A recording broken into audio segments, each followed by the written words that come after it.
I still can't believe you didn't pack antifreeze. It's not my fault. Yeah. Well, now we're stuck here, and whose fault is that? Since you decided to give me a ride in your fucking time machine. Hey, you could have mentioned it was an actual fucking time machine before I got in it, and it just goes off in random spurts. Fucking hate you sometimes. You didn't have to get in.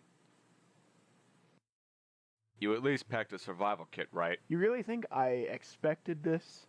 The handbook says pack a standard survival kit. The handbook? Yes, I'm going handbook on you. Did you pack one? We threw out all the handbooks the night of our first party.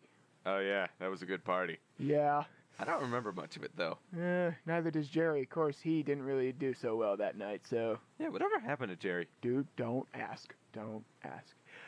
Duh, it's freaking freezing in here. No, I didn't pack one, by the way. Do you know how to start a fire? Well, not on purpose. I seem to be very good at it by mistake. Okay, what if I just pack a whole bunch of stuff into the back room? What can you do? Give me 10 seconds. I'll give you 5.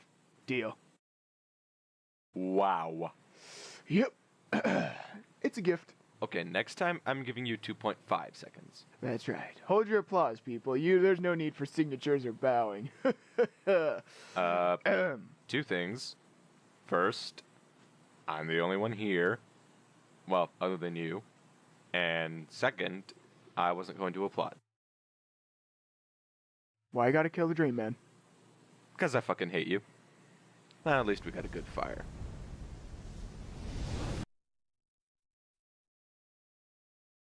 Fuck. So what? What are you gonna do about her? When we get back to base? What, Kara? Yeah, I know, man. You can't hide it from me, dude. Standard regulation says that soldiers aren't allowed to date each other. It causes distractions. Oh, says who? Says the handbook. The handbook. What did we literally just talk about 3 seconds ago? In fact, I think that whole fire I just built back there was literally made of our old handbooks. Hey dude, where are handbooks? No idea. Cool. Yeah. I've told you this story like a million times. Yeah, well, it gets fuzzy for me at some points, okay? I don't completely understand. You leave out bits and parts. Okay, fine. I'm gonna tell you the story one last time, so pay attention. So it all started the day she arrived at the base. To make a long story short, I introduced myself. Although we did really like each other. And I mean really like each other. I mean seriously. Even you picked up that we liked each other. Well, it wasn't really that hard. Just saying. Well, by the time we found our warthog, it was about that time that I found out that Kara was also a mechanic. Weird, isn't it? Huh. Yeah, too bad. We could have really used her help on this. Yeah. You think I know what I'm doing on that thing? No.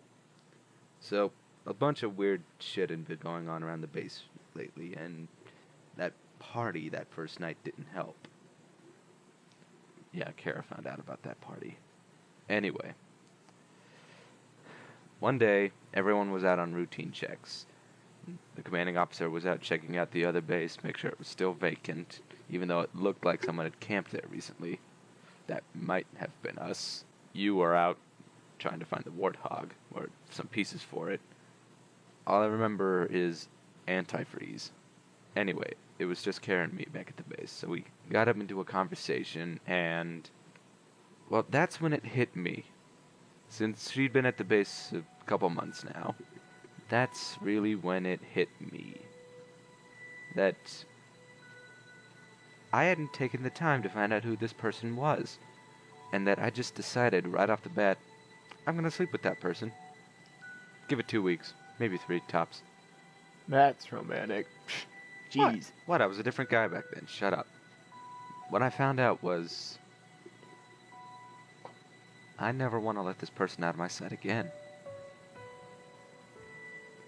And sadly, that's not how it went.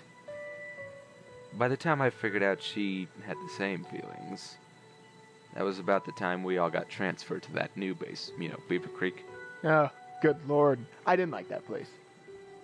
Anyway, since the base was a lot smaller, we didn't really have a lot of time to meet in private for discussion. Even in off time, she had the only separate bunk in the entire base, and it was really hard to strike up conversation. So one day, I just decided, fuck it, and just strike up a conversation, since every base we've been at, the one on the other side has been completely deserted. So we get into the conversation, and all of a sudden, we realize that hours had gone by, and I mean hours. I mean, we started the conversation at noon, it ended... Actually, I don't even know when it ended. Hold on. That was that day? Yeah. I had to clean the... You and the... Not the point. Not the point. Go ahead. Anyway, before even I knew it, I'd taken my helmet off for the very first time. And it actually kind of felt good to just breathe some non-filtered air again. You ever breathe non-filtered air? I go with diet filtered air. Standard issue. Well, anyway, about that time, Kara took off her helmet too. And, well, I can't reveal the rest of the events of that night without Kara's consent. Okay. Anyway, so this had been going on for a number of months in Beaver Creek. Around Beaver Creek, in Beaver Creek, under Beaver Creek. Good lord. Yeah, it had been a long time for either of us. So, by the time we get to Sandtrap, around a few years later, Kara was shipped off to a different base, and, well, I didn't see her that much. That's why you were so depressed all that time? Dude, that was bad. Yeah, there was more to it. The night before we arrived, we stayed the night at the old military base by the bar. Well, Kara decided to end it that night, and so I went to the bar and got drunk. You know where this part of the story is headed, but since it gets fuzzy, I'll tell you anyway. All I remember is black toilet. Anyway, I met this girl, and one thing led to another. I get where you're going with this. Either way, I wound up in the only tank in the entire base, butt naked, and my head in a toilet. Black toilet. Yeah. Hadn't been flushed either.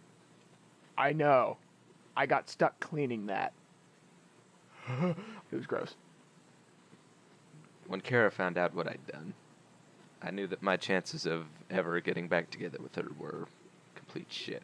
Wow, that must be really awkward seeing how she's part of our squad again. Yeah. Oh, jeez. When she was transferred back to our squad, that was,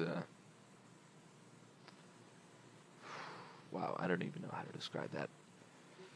I mean, we hadn't seen her for a couple years, so how do you tell someone you hadn't seen that you missed them so much and you were a wreck without them there? How do you do that without sounding like a complete jackass? Wow. So, it was a couple months after we got there, she arrived, and, well, things did not go well. Huge arguments, failed team coordination. Our commanding officer had gotten so frustrated that he wasn't going to put up with it anymore. So we would just not talk to each other. And now we're all in Ravine, and nothing can ever happen ever. What I don't understand is, you said you met her, and you instantly just knew. Okay, how can you do that with just someone who just automatically arrives on our team? What? She said hello, and it was a chick's voice. Okay, but how would you know that she was just the one? I mean, it's not like you guys knew each other for, like, years before. You know what, Jack? Never mind. Dang. That ended pretty badly. Yeah, it did. Not how I would have wanted to end things. You know, I have a story, too. Really? Well, I suppose it's sharing time, so let's hear it. Well, I got none. Huh. I just thought of something. I think I might know where there might be some antifreeze. Really? Get the Warthog ready to go.